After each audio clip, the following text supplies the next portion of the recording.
Кыргызстанда биринчи жолу чегиртке чарбасын ачып, андан белок, ун, жей турган чипсы сыяктуу азыктарды жасап башташты. Чарбанын жетекчиси Адылбек Капаров 1 жыл бою бул тармакты окуп, үйрөнүп чыккан. Биз чегирткелерди баккан Адылбек байкенин фермасына келдик.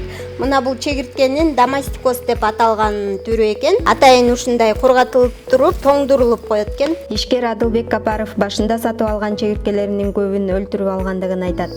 Бир квартирабызды сатып, ушул ферманы баштап көрдүк. Штугун 10 сомдон мен сатып алгам башындасы. 30 штукту бир сатып алдым. Анысы жарымысы өлүп калып, дагы кайрадан бир 30-40 штук сатып алдым. Бир эле ящикти алсак, ушунун ичинде где-то бир 10 000 штук чегирткедей болот, чыгат. Ишкер чегирткелердин эки түрүн багат. Домастикос деп аталган түрүнөн ун чыгарышат. Чегирткелерден жасалган ундун 70%-ын белок түзгөндүктөн адамдарга өтө пайдалуу. Мисалы, могу ячейканын ичинде чегирткенин домастикос деп аталган түрү бар экен. Эки түрү деп жогоруда айтылгандын домастикос деген породасы экен. Чегирткелер өтө тездик менен көбөйөт. Бир айдын ичинде бир чегиртке 200 жумуртка калтырат. Жумурткаларын ошол инкубаторго 10 күнгө алып кирип коебуз. Ушундай пластиковый боксторго эметип, баягы туулуп башталгы чакта крышкалары жабык болуп турат. Ичинде влажность сөзсүз болуш керек да. Мисалы, мына азыр көрсөңүз, 29-30 градус почти температура кармап турат и влажность 82% влажность. Неге дегенде чегирткенин жумурткасына именно баягы ның керек да, влажность кургап кетпеш үчүн и тепло.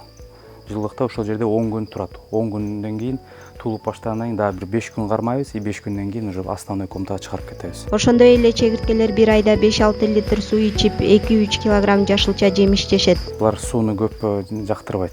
Булар именно основной баягы жаңы туулган чегирткелерге суу практически кереги жок.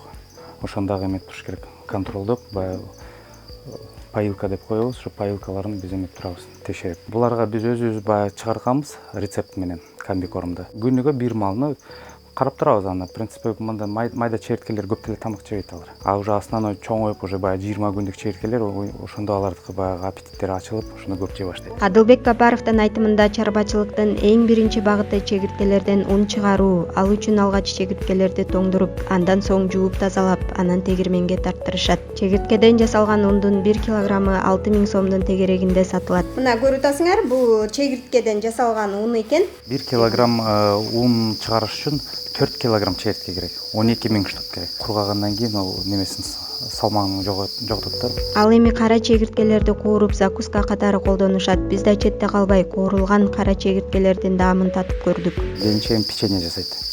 Чегирткенин унунан. Өтө пайдалуу, немеге дагы пищеваренияга да пайдалуу, белок, калориясы аз. Балдарым курулган чегирткени сон жейт. Постоянно садикке алып барышат, мектепке алып барышат. Анан самый дагы айтып кеткен немеси, бул халалга кирет экен. Биз халал индустрияга чалып көрдүк. Ошондой эле чегирткелер фермадан качып шаарды каптап кетет деген коркунуч жок. Анткени чегирткелердин ишкер багып аткан түрү бир күнгө суукка чыдабайт.